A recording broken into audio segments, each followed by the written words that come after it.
चोर क्यों रोया?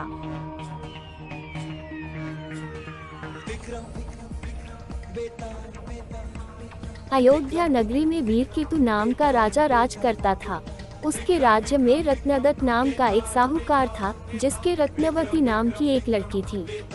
वह सुंदर थी। वह पुरुष के भेष में रहा करती थी और किसी से भी ब्याह नहीं करना चाहती थी। उसका पिता बड़ा दुखी था। इसी बीच नगर में खूब चोरियां होने लगी। प्रजा दुखी हो गई। कोशिश करने पर भी जब चोर पकड़ में न आया तो राजा स्वयं उसे पकड़ने के लिए निकला।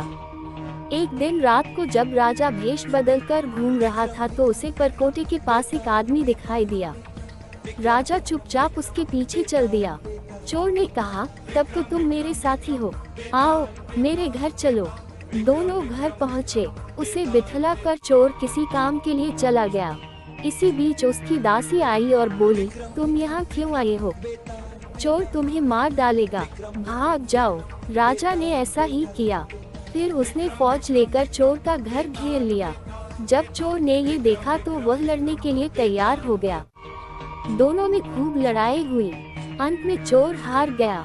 राजा उसे पकड़कर राजधानी में लाया और उसे सूली पर लटकाने का हुक्म दे दिया। संयोग से रत्नवती ने उसे देखा तो वह उस पर मोहित हो गई। पिता से बोली, मैं इसके साथ ब्याह करूंगी, नहीं तो मर जाऊंगी। पर राजा ने उसकी बात न मानी और चोर सूली पर लटका दिया। सूली पर लटकने से पहले चोर पहले तो बहुत रोया, फिर खूब हंसा। रत्नवती वहां पहुंच गई और चोर के सिर को लेकर सती होने को चिता में बैठ गई। उसी समय देवी ने आकाशवाणी की, मैं तेरी पतिभक्ति से प्रसन्न हूँ, जो चाहे सो मान। रत्नवती ने कहा, मेरे पिता के कोई पुत्र नहीं है, सो वर दीजिए कि उनसे 100 पुत्र हों। देवी प्रकट होकर बोली, यही होगा, और कुछ मांगो। वह बोली, मेरे पति जीवित हो जाएं। देवी ने उसे जीवित कर दिया।